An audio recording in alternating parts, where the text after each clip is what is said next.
네, 안녕하세요. 용쌤입니다. 이번 영상은 제가 2년 전에 낙찰받았었던 토지, 그 토지 위에는 위반 건축물이 지어져 있었고 그 건축물 안에는 어르신이 살고 계셨는데 드디어 해결을 했습니다. 전반적인 내용들에 대해서 한번 설명드려 보도록 할게요. 충남 홍성 은하면에 있는 물건이고요. 6,200만 원에 감정이 됐었고 34%까지 떨어졌었던 물건입니다. 그래서 제가 2,799만 원에 제 친형과 함께 2분의 1씩 해서 낙찰을 받았어요. 즉 입찰은 한 명이라고 되어 있는데 입찰은 2명이었었습니다. 그래서 한 명의 경쟁자를 물리치고 낙찰을 받아요. 자, 본격적으로 들어가기 전에 왕초보도 바로 돈 버는 부동산 경매의 기술 꼭 한번 읽어봐 주시고요. 책 구매 후에 제가 운영하는 발품불패 카페에 책 인증샷 남겨주시면 피드 옥션 2개월 무료 이용권 드리도록 하겠습니다. 자, 볼게요. 제시외 건물이 있어요. 그 600평 되는 토지 위에 위반 건축물들이 6개나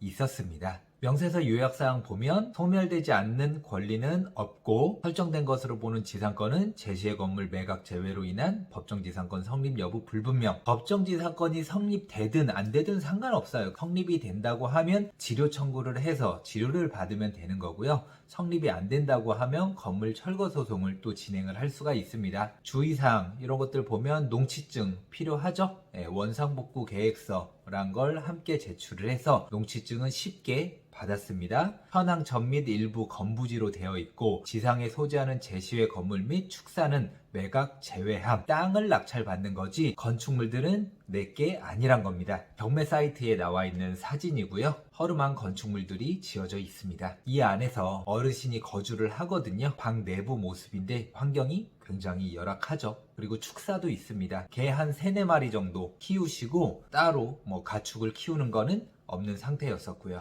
낙찰받고 현장으로 찾아갔었던 모습인데요. 폐기 처분해야 될 어떤 물건들도 굉장히 많이 쌓여 있었습니다. 이런 것들이야 저나 형이나 또 아버지 가서 하루 날 잡고 치운다고 하면 금방 치우죠. 아니면 사람을 써도 하루 이틀이면 치우는 거기 때문에 크게 문제는 없습니다. 두 필지가 나왔었던 거예요. 이렇게 건축물이 지어져 있는 거죠. 꽤 많은 면적이 불법 건축물로 사용되고 있기 때문에 제가 이 땅을 사용 수익하는 데에 굉장히 좀 제약이 있는 상태입니다. 하지만 이런 상황 때문에 30몇 %까지 떨어졌었던 거고요. 또 온전한 토지 가격으로 감정을 한 게 아니라 건축물의 영향을 받은 상태이기 때문에 감정평가에서 감정이 좀 낮게 됐었던 상황입니다. 그래서 이 건축물만 없앨 수 있다고 하면 온전한 땅의 가치를 찾을 수가 있겠죠. 위성지도로 본 모습인데요. 뒤에 낮은 임야가 싹 둘러싸여 있어요. 그리고 앞은 뻥 뚫려 있습니다. 시야를 가리는 게 전혀 없고요. 산에 둘러싸여져 있으니까 뭔가 포근함을 또 느낄 수가 있는 곳이에요. 그리고 광천IC거든요. 이 광천IC를 타면은 어머니가 안양에 거주하고 계시기 때문에 안양에서 딱 1시간 35분 걸립니다. 서울 강서에서는 한 2시간 정도 걸려요. 안 막혔을 경우에요. 그래서 낙찰받고 이제 외할머니입니다.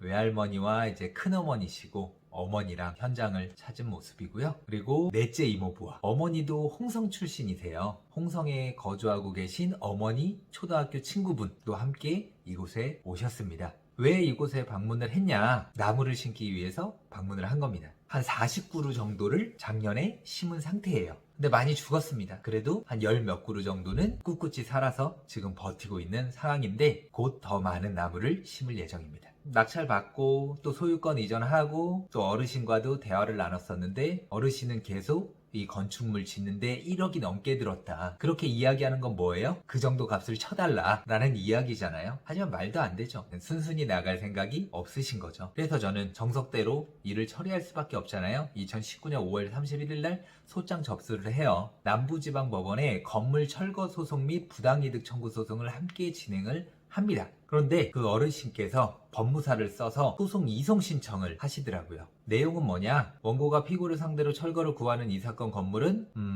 206 외 1필상에 있는 건물임에도 불구하고 원고는 그의 주소지인 귀원의 소를 제기하였습니다. 위와 같이 원고가 철거를 구하는 이 사건 건물은 원고의 주소지인 귀원 관할에 있지 않고 홍성지원 관할에 있으니까 또 현장 검증 등을 고려할 때 본 사건을 귀원에서 심리하는 것은 쌍방 당사자에게 소송 수행상 부담을 줄 수 수 있으니까 홍성지원으로 이송해달라라는 이송 신청서를 제출을 했어요. 저는 금전채권을 구하는 소송도 함께 진행을 했기 때문에 받아야 될 돈이 있잖아요. 그래서 저는 남부지방법원에도 소송 진행을 할 수 있는 권리가 있어요. 근데 이 어르신 같은 경우에는 홍성에서 하는 게 더 좋을 거 아니에요. 그래서 이송 신청서를 제출을 했는데, 보통 이송 신청서가 오면은 피고한테 이런 이송 신청서가 왔는데 원고 너는 어떻게 생각해? 라고 하면서 제 의견을 묻는 절차를 한번 가지거든요. 근데 이 판사님은 바로 결정을 내려버립니다. 원고 의견 상관없어. 내 뜻대로 할래? 그러면 저는 홍성 가서 소송을 진행을 해야 되잖아요. 싫은 거예요. 그래서 어떻게 해요? 바로 소치하를 합니다. 소치하를 한 다음에 뭘 하냐? 다시 소송을 남부지방법원에 제기하는데, 이때는 건물 철거 소송은 빼고 부당이득 청구 소송만 진행을 합니다. 그래서 결국에는 이제 판결을 받았습니다. 부당이득금. 피고는 유근용 선전자 유근명에게 2019년 4월 20일부터 인도 완료 시까지 월 32만 6,900원의 비율에 의한 돈을 지급하라. 소송 비용은 피고가 부담하고 제1항은 가집행할 수 있다. 어르신께서 변론기일에 안 나오셨어요. 원고가 주장한 대로 확정이 되죠. 그래서 판결문을 받고 제가 바로 뭘 했냐, 고려 신용정보 회사에다가 채권 추심을 의뢰를 합니다. 그 당시 한 20 몇만 원 정도 들었었던 것 같아요. 몇 달 뒤에 재산조사 회보서란 게 도착을 해요. 내용을 한번 보도록 할게요. 책자로 오는데 핵심 내용은 종합의견, 부동산은 없으시고 이제 파산으로 인한 면책 결정을 받은 거래처로 등록된 한 건이 있고, 카드 개설 정보라든지 그 통장 개설했었던 적이 없는 것으로 파악이 되고요. 신용은 8등급이십니다. 결론은 본인 명의 소유 부동산이 없어 채권 보존을 위한 가압류 등의 법적 조치는 불가능하다. 이분 이름으로 된 재산은 없기 때문에 현재 상태로는 부당이득금을 받을 수 있는 상황은 아니에요. 근데 처음부터 이걸 받으려고 소송을 진행했었던 거는 아닙니다. 이야기를 나누면서 이분이 재산이 없다는 거는 대화를 통해서 충분히 알 수 있었고요. 하나의 어떤 협상 카드로서 진행을 했었던 겁니다. 그렇다면 이제 본격적으로 건물 철거 소송을 다시 진행을 해야 되겠죠? 2020년 10월 30일 날 홍성지원에 소장 접수를 합니다. 소장 제가 작성해서 제출을 한 거예요. 여기서 중요한 건, 저는 소장을 제출하고 이런 소송을 할 때 법무사라든지 변호사 도움을 받지 않습니다. 제가 셀프로 진행을 하는 거예요. 여러분들도 셀프로 충분히 할 수 있거든요. 크게 어려운 부분이 없습니다. 정해진 폼이 있기 때문에 그 안에서 조금만 수정을 해서 나에게 맞는 글들을 적어서 제출만 하면 되는 겁니다. 그랬더니 또 이제 준비 서면을 어르신께서 제출을 합니다. 토지와 건물은 대대로 물려받은 건데 태어나서 지금까지 이곳에 살고 있고 자식의 채무로 인해서 다 자기 재산이 경매로 넘어갔었고, 임대료를 지급하는 방법으로 피고로 하여금 이 사건 건물에서 살도록 도와주거나 아니면 다소의 이사 비용을 지급하면 건물을 철거하고 이사를 가겠다. 하지만 지금까지 돈을 한 푼도 못 받았었잖아요. 그래서 첫 번째는 말도 안 되는 거고, 또 이사 비용을 원하시는 거죠. 그래서 홍성지원에서는 판사님이 막 이렇게 고민을 하시는 거예요. 어떻게 하면 가장 좋을까? 그러면서 화해 권고 결정을 내려주십니다. 퇴거하고 또 이 전체를 원고에게 인도를 하고, 그리고 지상 건축물의 일체에 관한 처분권을 원고한테 주고, 다만 피고에게 원고는 500만 원을 지급해라. 다만 피고가 제1항 기재 의무를 이행하면 그때로부터 3일 이내에 피고에게 500만 원을 지급하라라고 이야기를 했어요. 판사님은 피고가 500만 원 정도 받고 나가면 적당할 것 같다라고 이야기를 하신 거죠. 그러면서 피고의 요구사항, 제가 예전에 올렸던 영상, 갈 데가 없고 전셋집이라도 구할 돈을 달라. 전셋집이 얼만데 그 돈을 달라고 합니까?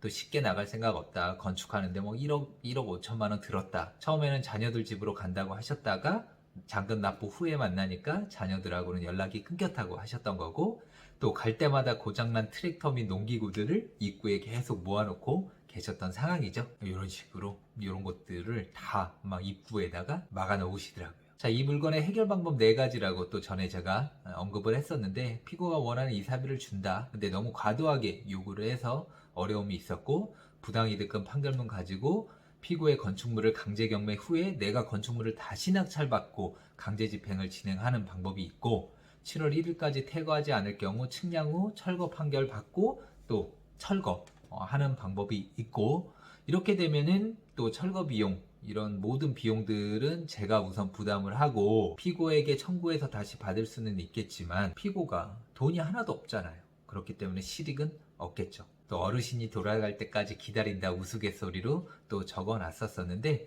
결국에는 해결이 됐습니다. 어떤 식으로? 네, 그동안 쌓인 부당이득금 안 받기로 했고요. 또 이사비로 500만 원 드린다고 했었는데 100만 원만 더 달라고 하시더라고요. 그래서 최종 600만 원에 합의를 했습니다. 그리고 철거할 때 나오는 쇳덩어리들 같은 게 있을 거 아니에요? 그건 어르신 필요하시면 팔아서 수익을 내실 수 있으면 얼마든지 가져가시라 라고 말씀을 드렸어요. 그래서 10월 31일 날 드디어 퇴거를 하셨습니다. 그래서 인근 지역 친인척이 살고 있었던 집이 있는데 폐가로 남겨져 있던 집이 있거든요. 그 집에 돌아가실 때까지 고치시면서 사시라 라고 이야기를 하셨대요. 그래서 10월 31일 날 현금으로 600만 원을 뽑아서 어르신에게 드렸죠. 이거는 다 없어졌어요. 철거를 했었고 요만큼이 현재 남아있는 상태인데 여기가 집으로 사용하고 있던 부분이에요. 요 부분만 남기고 나머지는 다 철거를 할 예정입니다. 어머니께서 왔다 갔다 하시면서 여기서 잠시 쉴 공간을 좀 만들어 드릴 예정이거든요. 여러 가지로 한번 어떻게 활용을 할지 좀 고민을 해보도록 하겠습니다. 낙찰받고 2년 넘는 시간들이 흘렀는데 해결은 됩니다. 근데 굳이 이게 해결이 안 됐더라도 상관은 없어요. 나머지 땅들 계속 활용을 하고 어르신 정말 뭐 돌아가시거나 이사 가실 때까지 뭐 기다려도 전혀 상관없는 땅이었었습니다. 잘 해결이 돼서 너무 기쁘고 앞으로 이 땅 활용 가치가 굉장히 커질 수 있도록 잘 가꾸고 보듬어야 되겠습니다. 다음에 또 더 좋은 영상으로 찾아뵙도록 할게요. 감사합니다.